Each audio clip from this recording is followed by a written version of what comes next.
யோவானுக்கு எழுதின சுவிசேஷம் 3வது அதிகாரம் 22வது வசனத்திலிருந்து 30வது வசனம் வரைக்கும். புதிய ஏற்பாட்டில் 127வது பக்கம். Praise the Lord. இவைகளுக்கு பின்பு இயேசுவும் அவருடைய சீஷரும் யூதேயா தேசத்திற்கு வந்தார்கள். அங்கே அவர் அவர்களோடே சஞ்சரித்து ஞானஸ்நானம் கொடுத்து வந்தார். சாலீம் ஊருக்கு சமீபமான ஐனோன் என்னும் இடத்தில் தண்ணீர் மிகுதியாக இருந்தபடியினால் யோவானும் அங்கே ஞானஸ்நானம் கொடுத்து வந்தான். ஜனங்கள் அவனிடத்தில் வந்து ஞானஸ்நானம் பெற்றார்கள். அக்காலத்தில் யோவான் காவலில் வைக்கப்பட்டிருக்கவில்லை. அப்பொழுது யோவானுடைய சீஷரில் சிலருக்கும் யூதருக்கும் சுத்திகரிப்பு குறித்து வாக்குவாதம் உண்டாயிற்று. அவர்கள் யோவானிடத்தில் வந்து, ரவி, உம்முடனே கூட யோர்தானுக்கு அக்கறையில் ஒருவர் இருந்தாரே, அவரை குறித்து நீரும் சாட்சி கொடுத்தீரே, இதோ அவர் ஞானஸ்நானம் கொடுக்கிறார், எல்லாரும் அவரிடத்தில் போகிறார்கள் என்றார்கள். யோவான் பிரதியுத்தரமாக, பரலோகத்திலிருந்து ஒருவனுக்கு கொடுக்கப்பட்டாலொழிய அவன் ஒன்றையும் பெற்றுக்கொள்ள மாட்டான். நான் கிறிஸ்துவல்ல, அவருக்கு முன்பாக அனுப்பப்பட்டவன் என்று நான் சொன்னதற்கு நீங்களே சாட்சிகள். மணவாட்டி உடையவனே மணவாளன். மணவாளனுடைய தோழனோ அருகே நின்று அவருடைய சொல்லை கேட்கிறவனாய் மணவாளனுடைய சத்தத்தை குறித்து மிகவும் சந்தோஷப்படுகிறான். இந்த சந்தோஷம் இப்பொழுது எனக்கு சம்பூரணமாயிற்று. அவர் பெருகவும் நான் சிறுகவும் வேண்டும். பரிசுத்த பிதாவே, இந்த நாளுக்காக ஸ்தோத்திரம். உங்களுடைய கிருபை, உங்களுடைய இரக்கத்துக்காக நன்றி ஏசப்பா. இந்த நாளில் கூட நாங்கள் உங்களுடைய வசனத்தை தியானிக்கும் பொழுது ஆண்டவர் என்னோட பேசும்படியாக, எங்களோட பேசும்படியாக நாங்கள் கேட்கிறோம். எங்களுடைய காதுகளை, எங்களுடைய இருதயங்களை நாங்கள் திறந்து கொடுக்குறோம். ஆண்டவர் இன்றைக்கான வைத்திருக்கிற மன்னாவை எங்கள் தரும்படியாக நாங்கள் கேட்கிற ராஜா. உமக்கே துதி கன மகிமை ரட்சகர் மீட்பெருமாகிய இயேசுவின் மூலம் கேட்கிறோம் பிதாவே, ஆமேன். ஹல்லேலூயா.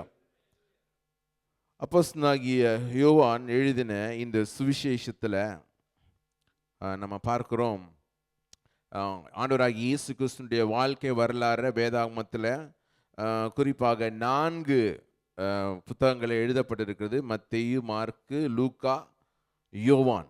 இந்த 4 சுவிசேஷங்களும் எழுதப்பட்டிருக்கிறது. 4 சுவிசேஷங்கள்லையும் ஒரு சில காரியங்கள் ஒரே போல இருக்கும், ஒரு சிலது வித்தியாசமாக இருக்கும். ஒரு இடத்துல ஒரு சீஷர் சொன்னதை, ஒரு அப்போஸ்தலர் எழுதினதை, ஒரு எழுத்தாளர் எழுதினதை மற்றவர்கள் கவர் பண்ணியிருப்பாங்க. கவர் பண்ணாமல் ஒரு புது விஷயத்தை கூட சொல்லுவாங்க. அவரவர்கள் தங்களுடைய அனுபவங்களையும் ஒரு சிலர்கள் மற்றவரிடத்துல இந்த இன்டர்வியூ பண்ணி அதன் மூலமாக அந்த காரியங்களும் எழுதியிருக்கிறாங்க என்பது தான் உண்மை. அப்பேற்பட்ட ஒரு சூழ்நிலை யோவானாகிய அப்போஸ்தலன் ஆண்டவராகிய இயேசு கூட இருந்த 12 பேரில் ஒருத்தர். அவர் ஆண்டவராகிய இயேசு கிறிஸ்து குறித்து அவருடைய அனுபவம் ஒன்றுமே ஒரு டிஃப்ரெண்ட்டான ஒரு அப்ரோச். ஆண்டவரோடு இருக்கிற அவருடைய அனுபவம், தி யங்கஸ்ட் டிசைபிள் அப்படின்னா யோவான் தான் இருக்கணும். மிகவும் ஆக்டிவாக, டேய் தம்பி இதை தண்ணி எடுத்துகிட்டு வா, போய் அங்கே ஓடு இங்கே ஓடுன்னா அடிச்சு பிடிச்சி வேலை செய்கிற ஒரு துடிப்பான ஒரு வாலிபன் அப்படின்னா யோவான் தான். அந்த வாலிபனும் ஆண்டவருக்கு சேவை செய்தது மாத்திரமில்லை, ஆண்டவருக்காக ஜீவனையும் கொடுத்தார். அப்பேற்பட்ட ஒரு நல்ல கர்த்தருடைய தாசன். அவருடைய பார்வையில் எழுதப்பட்ட இந்த யோவான் சுவிசேஷ புஸ்தகத்தை இந்தியர்கள் எல்லாரும் படித்தோம்னா ரட்சிப்புக்குள்ளே வந்துடுவாங்க. ஏன்னா யோவான் சுவிசேஷத்தை மாத்திரம் படித்தாவே போதும். அதில் ஆண்டவராகிய இயேசு கிறிஸ்து குறித்து நிறையா காரியங்கள், ஆண்டவராகிய இயேசு கிறிஸ்து உலகத்தில் இருந்தபோது சொன்ன வார்த்தைகள், தான் யார் என்பதை குறித்தும் இந்த உலகத்தில் செய்த காரியங்கள் என்று கேட்கும் பொழுது யோவான் சுவிசேஷத்தை படித்தாவே இந்தியர்கள் ஒவ்வொருத்தருக்கும் இயேசுவே நம்முடைய சொந்த ரட்சகர், குல தெய்வம் என்று ஏற்றுக்கொள்ளக்கூடிய அளவில் அந்த அளவுக்கு அநேக உண்மைகள் இந்த யோவான் சுவிசேஷத்தில் அடங்கியிருக்கு. அப்பேற்பட்ட இந்த யோவான் சுவிசேஷத்தை நம்ம வாசிக்கும் பொழுது யோவான் ஸ்நானகன் என்ற மனுஷனை குறித்து பார்க்குறோம். யோவான் ஸ்நானகன் வேற, யோவான் அப்போஸ்தலனாகிய யோவான் வேற. இந்த யோவான் அப்படின்னு சொல்லும்போது அப்போஸ்தலனாகிய யோவான், யோவான் ஸ்நானகன் அப்படின்ற அவங்க ப்ரொஃபஷனை வச்சு தான் சீஷர் ஆகிய யோவான் அப்படி தான் வந்து பிரிக்க முடியுமே, வேறு எப்படியுமே பிரிக்க முடியாது. அந்த அளவுக்கு ஒரு பெயர் பெற்ற ஒரு மனிதர் வேதாகமத்தில் நான் பார்க்கிறது இந்த யோவான் ஸ்நானகன். யோவான் ஸ்நானகன் ஆண்டவராகிய இயேசு கிறிஸ்து இந்த உலகத்துக்கு வர்றதுக்கு முன்னாடி அந்த உலகத்தில் தோன்றினவர். அவர் அவருக்காக வழியை ஆயத்தம் பண்ண தோன்றினவர் என்று மற்ற சுவிசேஷ புத்தகங்களில் எழுதப்பட்டிருக்கிறது. அப்படி மற்றவங்க ஆண்டவராகிய இயேசு கிறிஸ்துவுக்காக வழியை ஆயத்தம் பண்ண வந்த இந்த யோவான் ஸ்நானகன் தன்னைத்தானே ஒரு என்ன சொல்றது, ஒரு விரதத்துக்குள்ள கொண்டு வந்தார். ஒரு நஸ்ரேய விரதத்துக்குள்ள தன்னுடைய வாழ்க்கையை ஆண்டவருக்கென்று அர்ப்பணித்தார். என்ன சொல்றது, ஒட்டகத்தினால வான உடையை தரித்து கொண்டு வெட்டு கிளிகளையும் காட்டு தேனையும் உணவாக கொண்டு ஒரு வித்தியாசமான ஒரு செயின்ட்ஹுட், ஒரு துறவி வாழ்க்கை வாழ்ந்துட்டு இருந்தார். ஆண்டவராகிய இயேசு கிறிஸ்துவின் நாட்களில் எழுப்பின ஒரு முதல் தீர்க்கதரிசி அப்படின்னா வந்து யோவான் ஸ்நானகன் தான் இருக்க முடியும். இந்த புதிய ஏற்பாட்டு காலத்தில் தோன்றின தீர்க்கதரிசிகளில் மிகவும் வல்லமையான தீர்க்கதரிசி அப்படின்னா இந்த யோவான் ஸ்நானகன். அப்பேற்பட்ட அவருடைய பேரே வந்து அவருடைய மிக முக்கியமான ஊழியமே வந்து ஞானஸ்நானம் கொடுக்கறது தான். ஜனங்களை வந்து மனம் திரும்புங்கள் அப்படின்னு சொல்லிட்டு, பரலோக ராஜ்யம் சமீபமாக இருக்கிறது, இந்த உலகம் வந்துட்டு அழிய போகிறது, அழிவுக்கு நேராக போயிட்டு இருக்கிற மக்களுக்கு ஆண்டவரை குறித்து ஆண்டோடைய ராஜ்யத்தை குறித்து சொல்லி பிரசங்கம் பண்ணி அவர்களை மனம் திரும்புவதற்கு ஏற்றதாக யோவான் ஸ்நானகன் ஞானஸ்நானம் கொடுத்தாரு. யோவான் ஸ்நானர் கொடுத்த ஞானஸ்தானத்துக்கு பிறகு மனம் திரும்புதலுக்கு ஏற்ற ஞானஸ்தானம். It is the baptism of repentance. அப்படி தான் வந்து வேதாகமத்தில் சொல்லப்பட்டிருக்குது. எங்களுடைய மனசு மாறி இருக்குது அப்படின்னு சொல்லிட்டு ஜனங்கள் லைனில் நின்று வந்து ஞானஸ்தானம் எடுத்தாங்க. திரும்பி பார்த்தாரு, பரிசேயர் சதுசேயர்லாம் வந்து லைனில் நிற்கிறான். என்னென்னா, நாங்கள்லாம் வந்து ஞானஸ்தானம் எடுக்கணும், நான் எங்கள் பாவ வாழ்க்கையை விட்டு திரும்பணும்னு சொன்னேன். விரியன் பாம்பு குட்டிகளே, உங்களை மனம் திரும்பினதுக்கு வகை காட்டினவன் யாரு அப்படின்னா நீங்கள் தான் அப்படின்றாங்க. அவர் ரொம்ப வேகமாக கேட்குறார், விரியன் பாம்பின் குட்டிகளே, உங்கள் மனம் திரும்புதலுக்கு வழி காட்டினவன் யாருன்னா நீங்கள் தான் அப்படின்னு வந்து எல்லாருமே அவரையே கை காமிச்சாங்க. அப்பேற்பட்ட ஒரு புரட்சியாளர், ஒரு வல்லமையான தேவனுடைய தீர்க்கதரிசி, தேவனால் பயன்படுத்தப்பட்ட மனுஷர். இந்த மனுஷருடைய வாழ்க்கையில் இவர் நல்லா தான் ஊழியம் செஞ்சுட்டு இருந்தார். ஆனால் அவர் டென்ஷன் பண்ணுறதுக்குனே ஒரு சிலர் கூட இருந்தாங்க. அவங்க தான் வந்து சொல்கிறாங்க, பாருங்கள், போன வாரம் தான் இந்த ஆள் வந்து இப்போ தான் கொஞ்ச நாளைக்கு முன்னாடி தான் நீங்கள் தான் சொன்னீங்க ஒருத்தர் வரப்போறாரு சொல்லிட்டு அவர் வந்தார், இவரை குறித்து நான் சாட்சி கொடுக்குறேன்னு சொல்லிட்டு ஆண்டவராக இயேசு கிறிஸ்துவை குறித்து சொன்னீங்க. அவர் வந்து நீங்கள் தான் ஞானஸ்நானம் கொடுத்தீங்க, நீங்கள் பார்த்து அவர் ஊழியத்தில் வளர்ந்த ஆள். இன்னைக்கு என்னாச்சு, அவர் பின்னாடி நிறைய பேர் போகிறாங்க, அவரும் ஞானஸ்நானம் கொடுக்குறாராம் அப்படின்னு சொல்லிட்டு ஒரு கூட்டம் ஆளுங்க வாக்குவாதம் பண்ணிட்டு யோவான்கிட்ட வரைக்க, யோவான் ஸ்நானகர் வந்து எந்த விதத்துலேயும் கலங்கி போய், ஐயோ அப்படியா அப்படின்னு சொல்லிட்டு இடிச்செல்லாம் இல்லாமல் ரொம்ப தெளிவாக என்ன பதில் சொல்லணுமோ அதை தம்முடைய சீஷர்களுக்கும் கூட வாக்குவாதம் பண்ண யூதர்களுக்கும் பதிலாக சொன்னதை தான் இந்த யோவான் புத்தகத்தில் நம்ம வாசிக்கிறோம். ரொம்ப முக்கியமான ஒரு பகுதி. நீங்கள் வீட்டில் போனாலும் இந்த பகுதியை படித்து பார்க்கணும். இந்த வேதாகமத்தில் இந்த பகுதி வந்து மிகவும் முக்கியம். நம்ம இந்த வருஷம் பெருக்கத்தை குறித்து நம்ம பேசிட்டு வரும் பொழுது ஆண்டவராக தேவன் உன்னோட பேசின ஒரு வேத பகுதி இதை குறித்து ரொம்ப நாள் யோசித்து வரேன், எப்படி நம்ம இதை பேசலாம் அப்படின்னு சொல்லிட்டு. அப்போது ஆண்டவரை திட்டவட்டமாக பேசின வார்த்தை இந்த வசனம் தான். என்னது, அவர் பெருகணும், நாம் சிறுகணும். ஒரு அலையிலே சொல்லுவோமா, சத்தமாக அலையிலே சொல்லுவோமா? அவர் பெருகவும் நான் சிறுகவும் வேண்டும். இதுதான் வந்து யோவான் ஸ்நானகர் தன்னோட வாழ்க்கையில் எடுக்கிற மிகப்பெரிய ஒரு தீர்மானமாக இருக்குது. அதுக்கு போகிறதுக்கு முன்பதாக நம்ம 22 வசனத்திலேருந்தே நம்ம ஒரு சில காரியங்களை பார்க்க போகிறோம். இவைகளுக்கு பின்பு இயேசுவும் அவருடைய சீஷரும் யூதயா தேசத்திற்கு வந்தார்கள். அங்கே அவர் அவர்களோடு சஞ்சரித்து ஞானஸ்நானம் கொடுத்து வந்தார். அப்படிதான் போட்டிருக்கு, கொடுத்து வந்தார் சொல்லிட்டு. ஆண்டவராகிய இயேசு கிறிஸ்து தம்முடைய சீஷர்களோட வாழ்ந்தார். He lived with them. ஆண்டவராகிய இயேசுவோட நம்ம கூட இருக்கும் பொழுது தான் ஆண்டவராகிய இயேசு கிறிஸ்து குறித்து அநேக காரியங்களை நம்முடைய வாழ்க்கையில் கற்றுக்கொள்ள முடியும். ஆண்டவராகிய இயேசு கிறிஸ்து இதை வந்து ப்ராக்டிக்கலாக வாழ்ந்து காண்பிச்சார். அப்பேற்பட்ட ஒரு நல்ல ஒரு போதகர் தான் நம்முடைய ஆண்டவராக இயேசு கிறிஸ்து. இப்படித்தான் வாழணும்னு சொல்லிட்டு அவர் தன் பாட்டு ஒரு நாள் பார்த்து திடீர்னு சொல்லிட்டு எங்கேயோ ஓடி ஒழிகிற ஆள் கிடையாது. அவர்களோடு கூடவே இருந்தார். ஆண்டவராக இயேசு கிறிஸ்து சீஷர்களை பார்த்து நீங்கள் என்னை பின்பற்றி வாங்க அப்படின்னு சொன்னது மாத்திரம் இல்லை, நான் என்ன செய்கிறேனோ அதை நீங்கள் செய்யுங்க, நான் என்ன எப்படி பேசுகிறேனோ அது மாதிரி நீங்கள் பேசுங்க, நீங்கள் என்னை பின்பற்றி வா அப்படின்னு ஆண்டவராக ஃபாலோ மீ அப்படின்னு சொன்னது மாத்திரம் இல்லை, ஃபாலோ மீனா எல்லா விதத்துலையும் என்ன பின்பற்று. நீங்கள் ஒருத்தருக்கு சீஷராக மாறணும்னா அவரை நம்ம நம்மளுடைய வாழ்க்கையில் குருவாக ஏற்றுக்கணும், அவரை நம்முடைய போதகராக ஏற்றுக்கணும், அவருக்கு சீஷராக நம்ம மாறணும், அவர் சொல்கிறதெல்லாம் நம்ம கேட்கணும். அப்படி தான் இந்த சீஷர்கள் 12 பேரையும் ஆண்டவராக இயேசு கிறிஸ்து தெரிந்தெடுத்த பொழுது அவரோடு அவர் சஞ்சரித்தார், அவர்கள் அவரோட சஞ்சரித்தார்கள். அல்லேலூயா சொல்லுவோமா? அப்போ தான் என்ன செய்ய முடியும், அவர் என்ன செய்கிறார், அவர் என்ன போதிக்கிறார் என்பதை குறித்து தெரிந்து கொள்ள முடியும். ஆண்டவராக இயேசு கிறிஸ்துனுடைய ஒரு டீச்சிங் அப்படின்னு பார்த்தோம்னா ஒரு ப்ராக்டிக்கல் லைஃப் அப்ளிகேஷன். வெறும் தியாலஜியை மாத்திரம் தியரியை மாத்திரம் சொல்லிட்டு இருக்கிறது இல்லை, ப்ராக்டிக்கலாக டே டு டே லைஃப்பில் சேலஞ்சஸை ஃபேஸ் பண்ணி அதை வெற்றியினுடைய வாழ்க்கையாக மாற்றி முன்னேறி போயிட்டு இருக்கிற ஒரு நடைமுறை வாழ்க்கையை தான் ஆண்டவராக இயேசு கிறிஸ்து தம்முடைய சீஷர்களுக்கு போதித்தார். ஒரு வாரத்தில் அவருடைய கூட தங்கி இருக்கும் பொழுது கிட்டத்தட்ட 20லேருந்து 30 மீட்டிங்ஸு, 20லேருந்து 30 மீட்டிங்ஸ் ஒவ்வொரு வாரமும் 3.5 வருஷம் இன்டென்சிவ் பைபிள் காலேஜ் ட்ரைனிங் அப்படின்னா அது ஆண்டவராக இயேசு கிறிஸ்து நடத்தினது தான். 3.5 வருஷம் ராத்திரி பகலும், காலையில் பார்த்தா பைபிள் காலேஜ், ராத்திரி பார்த்தா பைபிள் காலேஜ், மத்தியானம் பார்த்தா ப்ராக்டிக்கல் லைஃப் அப்ளிகேஷன் அப்படின்னு சொல்லிட்டு மாற்றி மாற்றி ஆண்டவராக இயேசு கிறிஸ்து தம்முடைய தேவனுடைய ராஜ்யத்தை குறித்தும் தேவனுடைய ராஜ்யத்தை குறித்த போதனைகளையும் தம்முடைய சீஷர்களுக்கு ஆண்டவராக இயேசு கிறிஸ்து கற்றுக் கொடுத்தார்.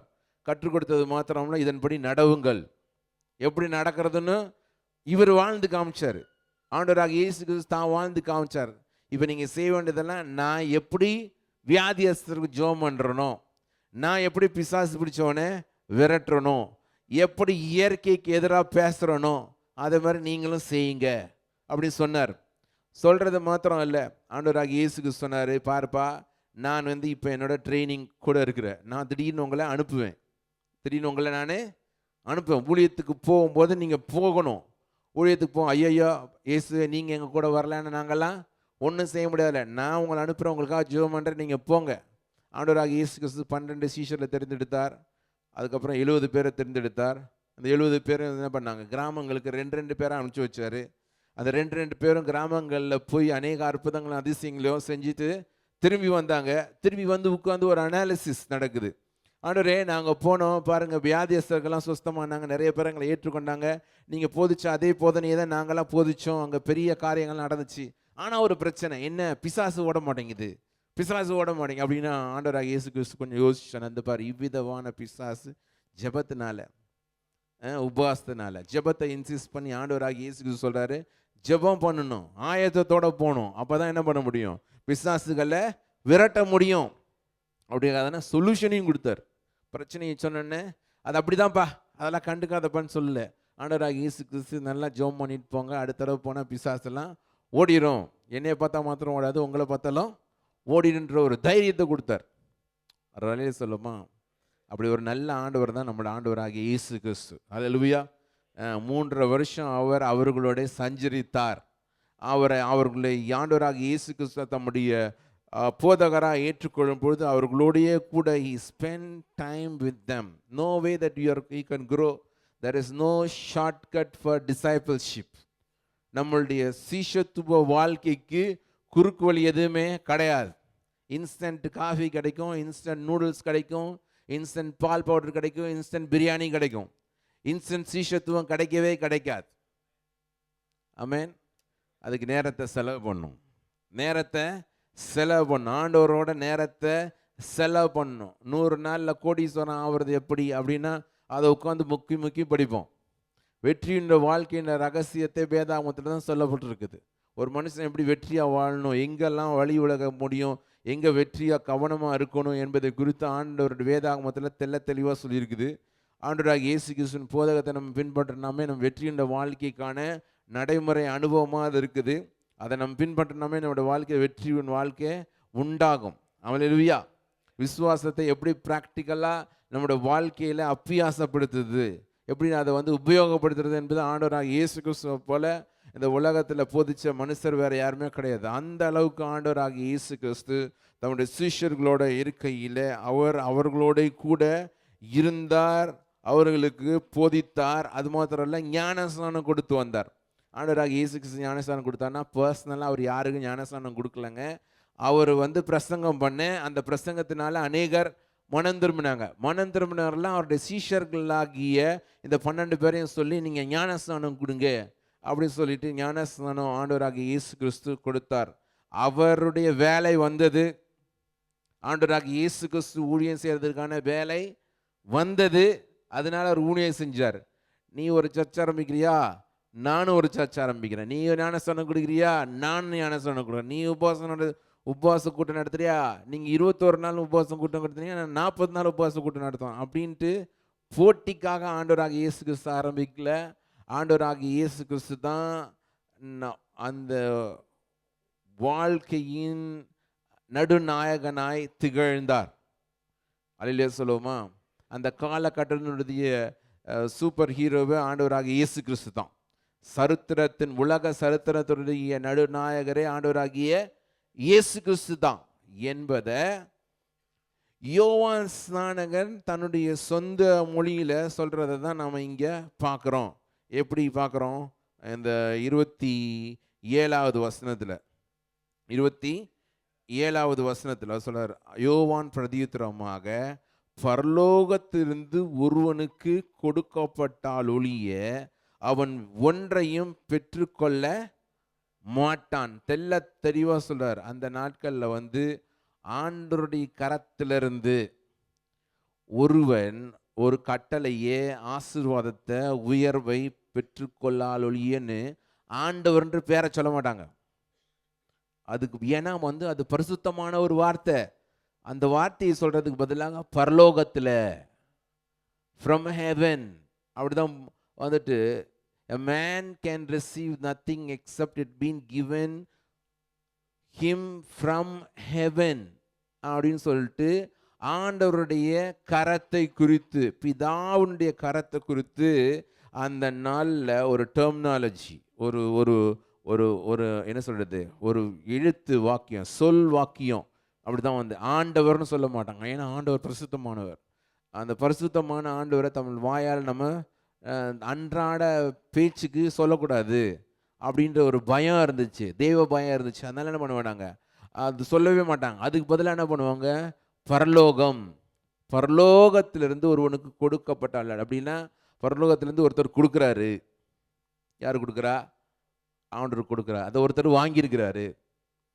ஒருத்தர் அதான் இந்த வசனத்தில் பாருங்க, பிதா யோவான் பிரதியுத்தரமாக, பரலோகத்திலிருந்து ஒருவனுக்கு கொடுக்கப்பட்டால் ஒழிய அவன் ஒன்றையும் பெற்றுக்கொள்ள மாட்டான். யோவான் ஸ்நானகர் ஆண்டவராகிய இயேசு கிறிஸ்து குறித்து சொல்லும்போது ரொம்ப அழகாக சொல்கிறாரு. யாரை நான் எந்த மனுஷனும் தன்னோட வாழ்க்கையில் ஒரு காரியத்தை நீங்கள் புரிஞ்சுக்கணும் சீஷர்களே அப்படி சொல்லிட்டு தம்முடைய சீஷர்களை பார்த்து சொல்கிறாரு, ஒரு காரியத்தை நீங்கள் புரிஞ்சுக்கணும். என்னென்னா, பரலோகத்திலேருந்து எந்த ஒரு மனுஷனுக்கு ஒரு அழைப்பு வரலாட்டி அவனால் ஒன்றுமே செய்ய முடியாது. அப்படி ஒரு மனுஷன் ஆண்டவர் உயர்த்துறாரு, ஒரு மனுஷி ஆண்டவர் உயர்த்துறாருன்னா அதை குறித்து நீங்கள் என்ன பண்ணாதீங்க, டென்ஷன் ஆகாதீங்க அப்படி சொல்லிட்டு தம்முடைய சீஷர்களுக்கு சொல்கிறாரு. அது மாத்திரம் அவர் சொல்லலை. தொடர்ந்து பார்த்தோம்னா 28வது வசனத்தில், நான் கிறிஸ்து அல்ல, அவருக்கு முன்னாக அனுப்பப்பட்டவன் என்று நான் சொன்னதற்கு நீங்களே சாட்சிகள் அப்படி சொல்லிட்டு பாசிட்டிவ் டினையல், ஒரு நேர்மறையான மறுதளிப்பு. நான்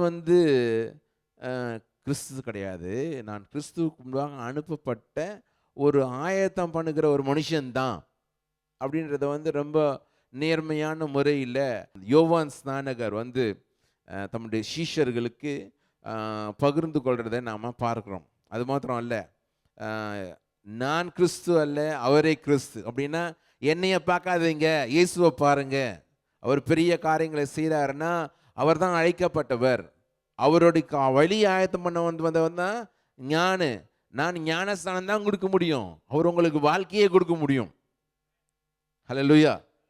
சத்தமாக அதிலே சொல்லுங்களேன். ஆமாம், நிறைய பேர் அப்படி தான் வந்து இந்த உலகத்தில் நிறையா இப்போ நாட்கள்லேயும் சரி, என்ன சொல்கிறது, செயின்ஸ், நிறைய பேர் செயின்ஸ் இருக்காங்க. அந்த செயின்ஸ் எல்லாம் போயிட்டு இப்பயும் கும்பிட்டுட்டு இருப்பாங்க. எங்களுக்காக வேண்டிக்கொள்ளும் சொல்லிட்டு ஒரு செயின்ஸ் எல்லாம் ஒன்றும் கிடையாது. செயின்ஸ் எல்லாம் வந்து அவர்களும் உங்களையும் என்னையும் மாதிரியும் மனுஷர்கள் தான். யாரை தான் நம்ம நோக்கி பார்க்கணும்? ஆண்டவராகிய இயேசு கிறிஸ்துவை தான் நோக்கி பார்க்கணும். செயின்ஸை இல்லை. எந்த ஒரு செயின்ட்டும் உங்களை ஒன்றும் பண்ண முடியாது, உங்களை வந்து பரலோகத்துக்கு கொண்டு போக முடியாது. அவங்க உங்களுக்காக பரிந்து பேச முடியாது. நம்மளுக்காக பரிந்து பேசக்கூடியவர் ஒரே ஒருத்தர் தான், அது ஆண்டவராகிய இயேசு கிறிஸ்து தான். ஹல்லேலூயா. இப்போ பார்ப்பா, அவர் ஊழியத்துக்கு வந்துட்டாரு, அவர் ஊழியம் செய்ய ஆரம்பிச்சாரு. இனிமேலும் யோவான் ஸ்நானகனா என் பின்னாடி நீங்கள் வராதிங்க. அவர் தான் சென்டர் ஆஃப் அட்ராக்ஷன், அவர் தான் வந்து ஹிஸ்ட்ரி மேக்கர். அதனால அவரை நீங்கள் போய் தேடுங்க, அவருக்கு தான் எல்லாம். யோவான் ஸ்நானகர் எப்படி தன்னுடைய பாஷையில் சொல்கிறாரு பாருங்க, 29வது வசனத்தில், மணவாட்டியை உடவனே மணவாளன், மணவாளனுடைய தோழனோ அருகே நின்று அவருடைய சொல்லை கேட்கிறவனாய் மணவாளனுடைய சத்தத்தை குறித்து மிகவும் சந்தோஷப்படுகிறான். இந்த சந்தோஷம் இப்பொழுது எனக்கு சம்பூர்ணமாயிற்று. மணவாட்டியை உடையவனே மணவாளன். யார் மாப்பிள்ளை அப்படின்னா, பொண்ணை கட்ட போகிறவன் தான் மாப்பிள்ளை. அப்போ கூட இருக்கிறவங்கலாம் எத்தனை பேர் இருந்தாலும் அவங்களாம் என்னது, மாப்பிள்ளை தோழர்கள். மாப்பிள்ளையாக மாற முடியாது. ஒரு கல்யாணம்னா அங்கே யாருக்கு தான் இம்பார்ட்டன்ஸு? மாப்பிள்ளைக்கும் பொண்ணுக்கு தான். பெரிய பெரிய என்ன சொல்கிறது, அரசியல்வாதிகள் வருவாங்க, தலைவர்கள் வருவாங்க, பிரபலமான மக்கள்கள் வருவாங்க. அவங்கெல்லாம் சென்டர் ஆஃப் அட்ராக்ஷன் கிடையாது, பொண்ணு மாப்பிள்ளை தான். ஆமேன். ஒரு சிலர் சொல்லுவாங்க, எங்கள் கல்யாணத்தில் அப்படி நடக்க மாட்டேங்குன்னு சொல்லிட்டு. அதை குறித்து ஒன்றும் கவலைப்படாதீங்க, சரியா? அப்படி இல்லை நடக்க பரவாயில்ல. ஆனால் நீங்கள் தான் அந்த கதாநாயகனும் கதாநாயகம். அந்த கல்யாணத்தில் கதாநாயகனும் கதாநாயகி யாரு தான்? மாப்பிள்ளையும் பொண்ணும் தான். ஆமேன்னு சொல்லுமா? ஆமாம். இப்போ வந்து யோவான் ஸ்நானகர் என்ன சொல்கிறாருன்னா, நான் மாப்பிள்ளை கிடையாது. யார் தான் மாப்பிள்ளை? இயேசு கிறிஸ்து தான் மாப்பிள்ளை. மணவாட்டி யாரு? சபை தான் மணவாட்டி. மாப்பிள்ளை பொண்ணுக்கிட்ட பேசுகிறார். அவர் பேசும்போது சிரிச்சு பேசும்போது மாப்பிள்ளை சந்தோஷமாக இருக்கிறாரா? அவர் சந்தோஷமாக இருக்கிறாரா? அந்த சந்தோஷம் தான் எங்களுக்கு சந்தோஷம். நாங்கள் என்னது, அவரை சந்தோஷப்படுத்த தான் அவர் கூட அந்த கல்யாணத்தில் வந்து நிற்கிறோம். எங்கள் வேலையில் என்னது, வாங்க உட்காருங்க, சாப்பிட்டீங்களா, கொண்டீங்களா, நீங்கள் வந்திருக்கீங்களா, அவனும் வந்திருக்கான், நீங்கள் வந்திருக்கலாம், அந்த அங்கிள் வந்திருக்காங்க, அவங்கள போய் பாருங்கள், அங்கே வந்து வெஜிடேரியனு, இங்கே வந்து நான் வெஜிடேரியன், அப்படி வந்து சொல்கிற வேலை தான் எங்களுக்கு வேலை. யாருக்கு? மாப்பிள்ளை தோழனுக்கு வேலை. எங்களுக்கு வேறு எதுவும் வேலை. மாப்பிள்ளை சந்தோஷமாக இருக்கிறாரா, மாப்பிள்ளை பொண்ணுகிட்ட சிரிச்சு பேசுகிறாரா, அது போதும். அவங்க சந்தோஷமாக இருந்தால் அதுதான் எங்களுக்கு. இப்போ யாரோட வேலை வந்துருச்சு? இயேசு கிறிஸ்துவோட வேலை வந்துருச்சு. இயேசு கிறிஸ்து ஊழியம் செய்ய ஆரம்பிச்சிட்டாரு. ஊழியம் செய்யும் போது அவருடைய பிரசங்கத்தை கேட்டு அநேகர் என்ன பண்ணுறாங்க? மனம் திரும்புகிறாங்க, ஞானஸ்தானம் பெறாங்க. அப்படி ஞானஸ்தானம் பெறாங்கன்னா, ஐயோ ஞானஸ்தானம் பெறாங்களா அப்படின்னு சொல்லாமல், அதை கேட்டோன்னே எனக்கு சந்தோஷம். ஏன்னா நான் வந்து என்னது, மாப்பிள்ளை தோழன் தான். நான் வந்து மாப்பிள்ளை தோழன் தான். அவர் சந்தோஷமாக இருக்கிறார், அவர் வேலையை செய்ய ஆரம்பிச்சிட்டாரு. அங்கே என்ன பண்ணுது, ஜனங்க கூடி வராங்கன்னா அதுவே எனக்கு போதும். அங்கே தான் வந்துச்சு. என்ன சொல்கிறாரு? இந்த சந்தோஷம் இப்பொழுது எனக்கு, my joy therefore is fulfilled. Another translation is complete. My joy is now complete. அப்படி தான் சொல்கிறேன். அப்படின்னு என்ன அர்த்தம்? இவ்வளோ நாள் இதுக்கு தான் ஏங்கிட்டு இருந்தான்ப்பா, இவ்வளோ நாள் இதுக்கு தான் நான் ஆசைப்பட்டேன், அந்த ஆசை இப்போ நிறைவேறிச்சு. அல்லேலூயா சொல்லுவோமா? பாருங்க, ஆண்டவர் ஊழியத்தை கொடுக்குறார், ஊழியத்தில் உயர்த்துகிறார். அந்திரேயா தான் பேதுருவையே கூட்டிகிட்டு வந்தது. அந்திரேயா தான் பேதுரு கூட ரெக்கமெண்டேஷன் கொடுத்ததே அப்போஸ்தலனாகிய பவுலுக்கு பர்னபா தான். பர்னபா தான் கூட்டிகிட்டு வந்து இங்கே ஒருத்தன் இருக்கிறான், வாங்க, இது யாருப்பா, உன் பேர் என்னப்பா? பவுல். பவுல், சவுலாக பவுல், சவுலாக இருந்தார், இப்போ பவுலாக மாறிட்டார். இவர் வந்து இந்த சானெட்ரின் முன்பதாக அந்த சர்ச் எருசலேம் சபையின் அப்போஸ்தலர்களுக்கு முன்பதாக கொண்டு வந்து நிறுத்தினதே பர்னபா. ஆனால் அவர் சீனில் இல்லை. யார் ஹைலைட் ஆயிட்டா? அப்போஸ்தலனாகிய பவுல் ஹைலைட் ஆகிட்டா. அதை குறித்து ஐயோ நான் சும்மா கொண்டு போய் விட்டேன், அவன் பாரு எவ்வளோ பெரிய ஆகிட்டான்னு சொல்லிட்டு என்றைக்குமே வந்து அப்போ பர்னபா வந்து வருத்தப்பட்டதே கிடையாது. சும்மா நான் போயிட்டு இருந்தப்பா, நான் இவர் பேசுறது நல்லா பேசுதான் சொல்லிட்டு கூட்டிகிட்டு வந்தேன். எங்கள் அண்ணனா ஆகிட்டான், எங்கள் அண்ணனோ தம்பியோ என்ன ஆகிட்டான், பெரிய பிஷப் ஆகிட்டான் அப்படின்னு சொல்லிட்டு அந்திரையா ஒரு நாளும் சொல்லவே கிடையாது. அவர்களுக்கு கொடுக்கப்பட்ட ஒரு பங்கு இருக்குது ஊழியத்தில். ஆமீன் சொல்லுவோமா? ஆமாம், அந்த நேரத்தில் ஆண்டவர் ஒவ்வொருத்தரையும் அவருடைய கருவியாக பயன்படுத்துகிறார். எத்தனை பேர் விசுவாசிக்கிறீங்க? ஹல்லேலூயா. ஆமாம், இந்த காலகட்டத்தில் நாம் இங்கே இருக்கிறோம். இங்கே எப்போவுமே இருக்க போகிறது கிடையாது. யாருமே இங்கே இருக்க போகிறது கிடையாது. எல்லாருமே பெர்மனன்ட் கிடையாது. எல்லாமே டெம்பரவரி தான். இருக்கிற இந்த நாட்களில் ஆண்டவர் நம்ம ஒவ்வொருத்தரையும் பயன்படுத்துகிறார். எத்தனை பேர் விசுவாசிக்கிறீங்க? ஹல்லேலூயா. அப்போ நம்ம ஒன்று சொல்ல தெரிஞ்சுக்கணும், என்னன்னு சொல்லிட்டு, இது என்னால் ஆச்சுன்னு சொல்கிறதுக்கு முடியாதுக்கு பதிலாக ஆண்டவர் இது எங்கள் மூலம் செய்ய வச்சார், அவர் நாமத்திற்கு ஸ்தோத்திரம்னு சொல்லணும். சத்தம் ஒரு ஆமேன்னு சொல்லுவோமா? அந்த மனசு நமக்கு இருக்கணும். இது என்னைய குறித்ததல்ல, ஜெயதேவ் குறித்ததல்ல, டேவிட்டை குறித்ததல்ல, இங்கே இருக்கிற யாரை ஒரு குறிப்பிட்ட நபரை குறித்ததல்ல. இந்த ஊழியமோ இந்த சபையோ இது ஆண்டவரை குறித்தது. யார் இங்கே இருக்கிறோமோ இல்லையோ ஆண்டவர் இங்கே இருப்பார். எத்தனை பேர் விசுவாசிக்கிறீங்க? அல்லேலூயா. சத்தம் அல்லேலூயா சொல்லுவோமா? யார் நிலைச்சு நிற்கிறோமோ, ஊழியத்தில் இருக்கிறோமோ இல்லாமல் போகிறோமோ, ஆண்டவர் இந்த ஊழியத்தை கட்டுவார். ஹல்லேலூயா. அப்படிதான் வேத வசனம் சொல்லுது. என்ன சொல்லுது? நான் என் சபையை கட்டுவேன், பாதாளத்தின் வாசல்கள் அதை மேற்கொள்ள கொள்ளாதுப்பா. எவ்வளோ பேர், எத்தனை பேர் வந்து எவ்வளவு சட்டங்களையும் திட்டங்களையும் கொண்டு வந்து சபையை நொறுக்கணும், அடிக்கணும் சொன்னால் அது வந்து ஒரு நாள் நொறுங்கவே நொறுங்காது. அது நாளுக்கு நாள் பெருகும், வளரும். சத்தமாக ராமேன்னு சொல்லுவோமா? அப்படி தான் ஆண்டவருடைய வந்து நமக்கு சபைக்கு கொடுத்துருக்கிற வாக்குத்தத்தம். இப்போ சபை வளருது, ஒரு சபை வளருது. நம்ம சபை மாத்திரம் வளரல, அபுதாபியில் இருக்க நிறைய சபை வளருது. அதை குறித்து நம்மளாம் சந்தோஷப்படணும்.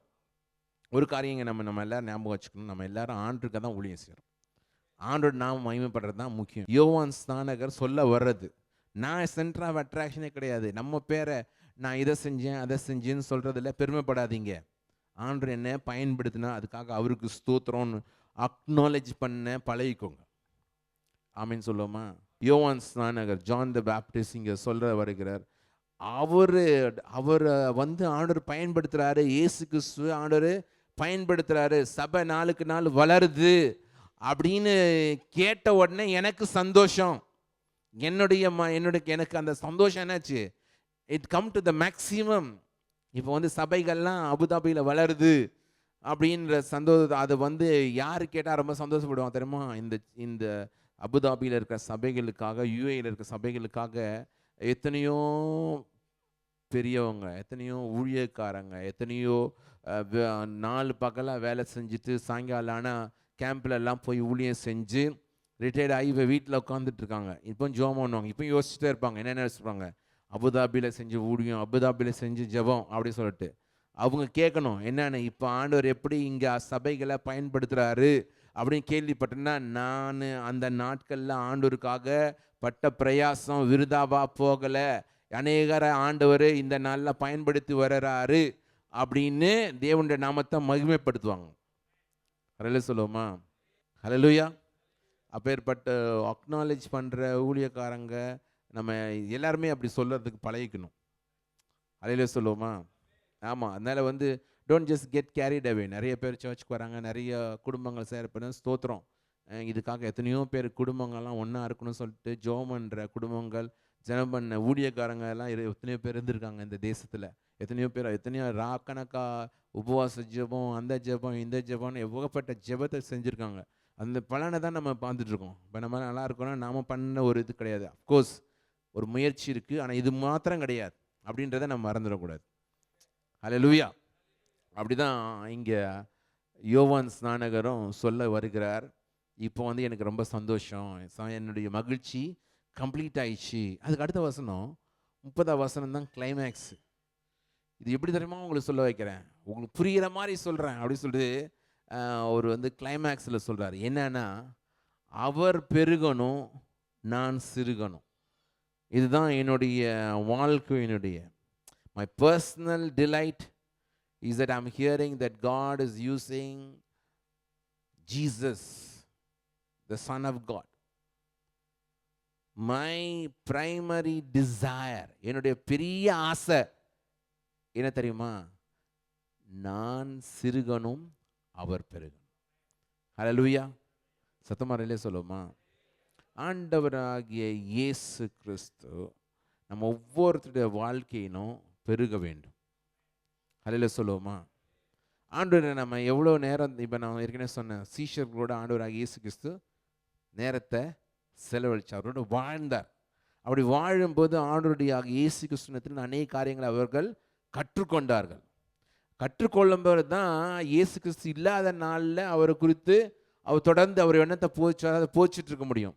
3.5 வருஷம் முடிஞ்சோடனே அவர் என்ன பண்ணார், உலகம் முழுவதும் சுவிசேஷத்தை அறிவிக்கிறதுக்காக இந்த 12 பேர் தான் அனுப்பினார். அல்லேலூயா. இந்த 12 பேர்ட்டையும் சொன்னார், நான் வந்து உங்களுக்கு அதிகாரம் கொடுக்குறேன், என்னது, சகல பூமியின் சகல இடங்களுக்கும் போயிட்டு என்ன பண்ணுங்க, சர்வ சிருஷ்டிக்கு சுவிசேஷத்தை அறிவிங்க, அவங்கள பிதா குமாரன் பரிசுத்தாவின் நாமத்தினால ஞானஸ்தானம் கொடுத்து சீஷராகுங்க அப்படின்னு சொல்லிட்டாரு. இவங்க முதல்ல சீஷரானா தானே மற்றவங்க சீஷராக முடியும். சீஷராக்குனா என்னன்னு தெரிஞ்சால் தானே சீஷராக்க முடியும். இந்த 3.5 வருஷத்தில் என்ன பண்ணாங்க, இவங்க பழகுனாங்க. ஹல்லேலூயா. சத்தமாக சொல்லுவோமா. ஆமாம், அவர்களுடைய வேலை வரும். ராமின் சொல்லுவோமா. இன்றைக்கி நான் இங்கே நின்று பேசுகிறேன், இன்னும் நிறைய பேர் கொஞ்ச நாளில் நீங்கள் இங்கே நின்று பேசுவீங்க. சத்தமாக ராமின்னு சொல்லுங்கள். ஆமாம், ஆண்டவர் உங்கள் ஒருத்தனையும் பேச வைப்பார். ஆயத்தமாயிட்டே இருங்க, ரெடியாக இருங்க. உங்களுக்குன்னு ஒரு வேலை வரும், அப்போ ஆண்டவர் உங்களையும் பயன்படுத்துவார். ஹல்லேலூயா. அப்படி வரும் பொழுது ஒரு காரியத்தை நீங்கள் வச்சுக்கணும், அவர் பெருகணும், நாம் சிறுகணும். நம்ம பேர் எங்கே வரணும்னு அவசியம் கிடையாது, நம்மளோட லேபிள் ஓட்டணும்னு அவசியம் கிடையாது. பரலோகத்தில் EDHனா என்னன்னு கேட்பாங்க. பரலோகத்தில் போய் நாங்கள் EDH மெம்பர் ஆண்டவரே அப்படின்னு சொன்னோம் அப்படின்னா அப்படின்னு கேட்பாங்க. ஏன்னா அங்கே கூடிய ஒரு பேரே கிடையாது. இது நம்மளுடைய அடையாளப்படுத்துறதுக்காக இங்கே இருக்கிற ஒரு சபைக்கும் இன்னொரு சபைக்கும் அடையாளப்படுத்துறதுக்கான ஒரு பேர் தான் ஒழியா. EDH மெம்பர் அப்படின்னா பாப்பான்னு சொல்லிட்டு பிபிஎல்லாம் அடித்து கொட்டியெல்லாம் கூப்பிட மாட்டாங்க. நீ ஆண்டவராக இயேசு கிறிஸ்துவிய பிள்ளையா, இயேசு கிறிஸ்து ரத்தத்தினால நீ கழுவப்பட்டிருக்கிறியா, மனம் திரும்பி இருக்கியா, சாட்சியுள்ள வாழ்க்கை வாழ்ந்தியா, அதுதான் முக்கியம். ஹல்லேலூயா சொல்லுவோமா. ஆமாம், அதனால் இந்த பேரெல்லாம் வந்து நம்மளை அடையாளப்படுத்துறதுக்காக தான். யாருப்பா நீங்கள் எந்த இடத்துக்கு போக போகிறீங்க, இப்போ நம்ம எல்லாம் ஒன்றா ஒரு குடும்பமாக இருக்கோம், நம்ம குடும்பத்துக்கு ஒரு பேர் வைக்கணும் அப்படின்னா அதுக்கு தான் அபுதாபி அசம்பிளி ஆஃப் காட் சபைன்னு பேர் வச்சுருக்கு, வேறு ஒன்றும் கிடையாது. சரியா? அதனால் இந்த பேர் வந்து ஒன்றும் பெருசு கிடையாது. இது இருக்குதோ, இந்த பேர் இருக்குதோ இல்லையோ, நான் இங்கெல்லாம் பரலோகம் போனீங்கன்னா அதுதான் நமக்கு சந்தோஷம். அல்லேலூயா. ஆண்டவருக்காக பெரிய காரியத்தை செய்கிறீங்கன்னா அதுதான் பெரிய சந்தோஷம். நம்ம எல்லாருக்கும் நம்ம எல்லாருக்குள்ள ஒரு என்ன சொல்கிறது, நமக்கு டாக்ட்ரினல் ஸ்டேட்மெண்ட் அவசியம். நம்ம என்னத்தை விசுவாசிக்கணும் நமக்கு தெரியணும். இயேசு கிறிஸ்துனா யாருன்னு தெரியணும், அவர் நமக்கு என்ன செஞ்சுருக்கிறார், என்னத்தெல்லாம் செய்ய முடியும், இனி வரப்போகிற வாழ்க்கை எப்படிப்படுது, நம்மளோட வாழ்க்கையில் நடக்க போகிற கடைசி காலங்கள் நடக்க போகிற சம்பவங்கள் என்னென்னலாம் நடக்க போகுது, இந்த உலகம் எப்படி அழிய போகுது, எப்படி ஆண்டவராக இயேசு கிறிஸ்து வரப்போகிறார், வருகை குறித்தும் 1000 வருஷ அரசாட்சி குறித்தும் புதிய வானம் புதிய பூமி குறித்தும் வேதாகமத்தில் சொல்லப்பட்ட போதனைகளை தெளிவாக நம்ம புரிந்து கொள்வதற்கு தான் நமக்கு ஒரு ஆர்கனைசேஷன், அதனுடைய போதனைகள், அந்த போதனைகள் வேதத்துக்கு ஒத்ததாக ஒரு பேலன்ஸ் கிறிஸ்டியன் லைஃப்பை வாழ்கிறதுக்கு உதவி செய்கிறதுக்காக தான் நம்ம ஒரு ஆர்கனைசேஷனில் ஒரு சபையை பேர் வச்சு இருக்கிறோம், வேறு எதுக்காகவும் கிடையாது. ஆமேன். அதனால் வந்து நம்ம பேர் பெருசாக வரணும், பேர் போடலை அதுக்கு நம்ம கோச்சிக்கூடாது. நம்ம என் பேர் எனக்கு ரெவரண்ட்னு பேர் போடலை அதனால நான் கூட்டத்துக்கே வரமாட்டேன், அதெல்லாம் வந்து சின்ன பிள்ளை தானோ. சர்ச்சில் எங்கள் சர்ச் பேரை விட்டு பேசும், பாஸ்டர் பேர் மொட்டையாக போட்டிருக்காங்க, அதெல்லாம் பெருசு பண்ணிக்கவே கூடாது. நீங்கள் உங்கள் சர்ச்சை வந்து உங்கள் சர்ச்சு நீங்கள் நிறையா சர்ச்சுக்கு கூட்டமாக ஒன்றா சேர்ந்து கூடி இருக்கும்போது உங்கள் சர்ச்சு பேரை சொல்லலைன்னா அதனால நீங்கள் வருத்தப்பட வேண்டிய அவசியமே கிடையாது. ஒரு ஆமீன் சொல்லுவோமா. ஆமாம், நம்ம எல்லோரும் சேர்ந்து கொண்டு விசுவாசிகளாக சேர்ந்து ஆண்டவரை ஸ்தோத்திரிச்சோமா, மகிமைப்படுத்தோமா, அது போதும். சத்தமாக ஆமீன் சொல்லுங்கள். அப்படி ஒரு மனசு வரணுங்க. ஆமாம், அப்படி மனசு வந்துச்சுன்னா தான் வந்து தேவனுடைய ராஜ்யம் முன்னேறும், இல்லை நம்ம உருப்படவே மாட்டோம். இப்படி குண்டு சட்டியிலே குதிரை ஓட்டிட்டு தான் இருப்போம். ஒரு பரந்த மனசு இருக்கணும் நம்ம எல்லாருக்குமே. ஹல்லேலூயா. மிஷினரி வாஞ்சை இருக்கணும் நம்ம எல்லாருக்கும். ஊழிய வாஞ்சை இருக்கணும். ஆத்ம ஆதாயம் செய்கிற வாஞ்சை நமக்கு இருக்கணும். அதுதான் ஆண்டவர் பார்க்குறார். ஹல்லேலூயா. சத்தமா ஹல்லேலூயா சொல்லுங்க. ஆமாம். அப்போ அவர் பெருகணும், நம்மளுடைய வாழ்க்கையில் நாம் சிறுகணும். இது சொல்லிகிட்டே இருங்க, மறுபடியும் சொல்லுங்க. அவர் பெருகணும். சொல்லுங்க, அவர் பெருகணும், நான் சிறுகணும். ஹல்லேலூயா. நான் சிறுகிறேன் என்னது? என் பேர், என் பெருமை, நான் அதை செஞ்சேன் இதை செஞ்சேன்னு சொல்கிறத விட்டுறணும். விட்டுட்டு ஆண்டவர் என்னை பயன்படுத்தினார், அவருக்கு ஸ்தோத்திரம், ஆண்டவர் நாம மகிமைப்பட்டுச்சா அது எங்களுக்கு போதும் அப்படின்ற ஒரு மனசு நம்ம எல்லாருக்கும் வேணும். ஹல்லேலூயா. எல்லா வகையிலும் ஆண்டவரை அக்னாலேஜ் பண்ணாமல் இருந்தீங்கன்னா நம்மளுக்கு அழிவு ஆரம்பம். எந்த இடத்துல பெருமை இருக்குதோ, எங்கே பீன்னு ஊதிட்டு இருக்காங்களோ அந்த அந்த ஆளுக்கு, அந்த குடும்பத்துக்கு, அந்த சபைக்கு அழிவு ஆரம்பம்னு அர்த்தம். நல்லா புரிஞ்சு வச்சுக்கோங்க. பெருமையான பேச்சு என்ன பண்ண முடியாது, நம்மளை நல்வழியில் நடத்திட்டு போக முடியாது, பாவத்துக்கு ஏதுவாக தான் நடத்திட்டு போகும். ஆகையினால என்ன பண்ணணும், ஆண்டவரை மகிமைப்படுத்தணும். ஆண்டவரை மகிமைப்படுத்துகிற ஒரு வாழ்க்கை இருக்கணும். அதுதான் முக்கியம். இந்த இடத்துல அவர் பெருகணும்னா அவருடைய நாமம் மகிமைப்படணும், நம்ம வாழ்க்கையில் மகிமைப்படணும். நான், என்னுடைய குடும்பம், என்னுடைய பேர், எங்கள் சர்ச்சு, எங்கள் ஊழியம் அப்படின்றத விட்டுறணும். அவருடைய ஊழியத்தை நான் செய்கிறேன் அப்படின்ற ஒரு மனசு நமக்கு வரும்பொழுது, ஆண்டவர் நாம மகிமைப்படும் போது, ஆண்டவர் உயர்த்தப்படும் பொழுது, நமக்கு நம்மளை ஒடுக்கி ஒன்றுமில்லாமல் ஆண்டவருடைய சமூகத்தில், ஆண்டவரே நான் ஒன்றும் இல்லை ஆண்டவரே, நான் உபயோகப்படுத்தப்படுக விரும்புகிற ஒரு பாத்திரம் தான். ஹல்லேலூயா. அப்படி நம்ம சொல்லும் பொழுது ஆண்டவர் நாமும் நம்மளுடைய வாழ்க்கையின் மூலமாக மகிமைப்படும். ஹல்லேலூயா சொல்லுவோமா? எல்லாம் சொல்லுங்கள், அவர் பெருகணும், நான் சிறுகணும். அப்படி நம்ம சிறுகணும்னா எல்லா விதத்துலையும் நம்ம முற்றிலும் நம்ம ஆண்டவருக்கு ஆண்டவரே, வெள்ளிக்கிழமை சர்ச்சு ப்ரேயர் ரொம்ப சந்தோஷம், அதோடு நிறுத்திக்கோங்க அப்படின்றது இல்லாமல் total surrender and to God. முற்றிலுமாக நம்மை அவருக்கென்று அர்ப்பணித்தவரா. நம்ம பார்த்தோம்ல, இயேசுடைய சீஷனாக மாறணும், என்ன பண்ணணும், அவரோட நேரத்தை செலவிடணும். we must live with him. இயேசுவோட நம்ம வாழணும். ஹல்லேலூயா. அப்படிப்பட்ட ஒரு வாழ்க்கை தான் அவர் நம்முடைய வாழ்க்கையில் பெருகிறதுக்கு உதவி செய்கிறது. ஹல்லேலூயா. நம்மை தாழ்த்தும் போது தான் அவர் பெருக முடியும். எப்போ நம்ம ப்ரொஜெக்ட் பண்ணி நானு சொல்கிறோமோ, அப்போ ஆண்டவர் அந்த இடத்துல மகிமைப்படுறதுக்கு இடமே இருக்காது. இந்த நாட்களில் ஒரு சில பிரசங்கத்தில் பிரசங்கிமார்கள் இயேசுவை பற்றி சொல்கிறாங்களோ இல்லையா, அவங்கள பற்றி அவங்க தான் ரொம்ப சொல்லிகிட்டே இருக்காங்க. அப்பேற்பட்ட ஊழியெல்லாம் ரொம்ப நாள் நிலச்சி நிற்காது. விசுவாசிங்க நல்லா புரிஞ்சுக்கணும். கேட்குறதுக்கு நம்ம காதில் அப்படியே தேன் ஊடுற மாதிரி இருக்கும். ஆனால் அது சரியானது கிடையாது. உண்மையானது எங்கே ஆண்டவராகி இயேசு உயர்த்தப்படுறாரோ, எங்கே ஆண்டுடைய வார்த்தையாக போதிக்கப்படுதோ, எங்கே அவருடைய நாமம் அது சரியோ தப்போ, காதில் ரத்தம் வந்தாலும் சரி, கர்த்தருடைய வார்த்தை நம்ம கேட்கும்பொழுது நமக்குள்ள ஒரு மாற்றம் உண்டாகுதோ, அங்கே தான் ஆண்டவர் மகிமைப்படுவார். ஹல்லேலூயா. சரியணும், தப்புன்னு சொல்லி பிரசங்கம் பண்ணுற இடத்துல சத்தியத்தை சத்தியமாக பிரசங்கம் பண்ணுற இடத்துல சத்தியத்தை அறிவார்கள், சத்தியம் அவர்களை விடுதலை ஆகணும், விடுதலை ஆக்கப்படணும், வியாதிகள் சுஸ்தமாகணும், அவர்கள் தங்களுடைய தவற்றையெல்லாம் உணர்ந்து நல்ல ஒரு வாழ்க்கையை வாழ கற்றுக்கணும். அப்போ தான் ஆண்டோடைய நாமம் மகிமைப்படணும். அப்போ அவர் பெருகவும் நாம சிறுகவும் நம்முடைய வாழ்க்கையில் நாம் ஆயத்தமாவோமாக. ஹல்லேலூயா. நம்ம எல்லாம் எழுந்து நிற்போம் ஆண்டோடைய சன்னிதானத்தில். ஒரு காரியத்தை நீங்கள் எல்லாரும் புரிஞ்சுக்கணும். ஆண்டவராகிய இயேசு கிறிஸ்துவ பிதாவாகிய தேவன் வெளிப்படுத்தணும்னு நினைச்சான்னு வச்சுக்கோங்களேன், ஒரு நிமிஷத்தில் நம்ம வெளிப்படுத்த முடியும். ஆண்டவராகிய இயேசு கிறிஸ்துவ நம்ம வாழ்க்கையில் நம்ம அறிஞ்சிட்டோம்னா அதுதான் அல்டிமேட். அது தவிர வேற எதுவுமே கிடையாது. ஆண்டவராகிய இயேசு கிறிஸ்துவை நம்ம அறிந்து கொள்ளணும், நம்ம அவரோட நேரத்தை செலவு பண்ணணும். அது மாத்திரம் இல்லை, இந்த நான் சுயம் சாகணும். சுயம் செல்ஃப் சரௌண்டிங் லைஃப் அது நம்ம விட்டு கடந்து போகணும். ஈகோ சென்ட்ரிக் லைஃப் இருக்கக்கூடாது. சுயம் சுயம் சுயம் சுயம் சொல்லிட்டு நான், என் குடும்பம், என் பிள்ளைகள், இப்படி தான் நிறைய பேரோட வாழ்க்கையே இருக்குது.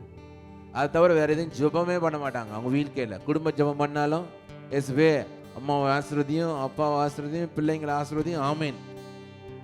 அதுக்கு மேலே ஜெபமே போக மாட்டேங்க. நம்ம பிள்ளைங்களுக்கு சொல்லிக் கொடுக்குறதே அந்த ப்ரேயர் தான், வேற எதுவும் சொல்லித் தர்றதே கிடையாது. அது தப்பு. நம்ம எல்லாருமே வந்து ஊழிய வாஞ்சோடையவர்களாக இருக்கணும். ஆண்டவருக்கு முக்கியத்துவம் இருக்கும். மற்றவர்கள் மேலே கரிசனை உள்ளவங்களா இருக்கணும். முதலாவது ஆண்டவர் மேலே, ரெண்டாவது அழிந்து போகிற ஆத்துமாக்கள் மேலே, அதுக்கு பிறகுதான் நம்ம. அப்படி ஒரு உணர்வு நம்ம எல்லாருக்குள்ளேயும் வரணும். முதல்ல ஆண்டவர், எல்லாம் சொல்லுங்க ஆண்டவர், ரெண்டாவது மற்றவர்கள், மூணாவது நம்ம. அல்லேலூயா. அப்படி நம்மை தாழ்த்தும் பொழுது ஆண்டவருக்கு பெருகிறதுக்கான வழி அந்த இடத்துல இருக்குது. நம்ம எவ்வளவு தூரம் நம்ம உயர்த்துறோமோ ஆண்டவர் அங்கே பெருகிறதுக்கான இடமே இல்லாம இருக்கு. ஆண்டவருக்கு முக்கியத்துவம் கொடுங்க, உங்க வாழ்க்கை மகிமைப்படும். ஹல்லேலூயா.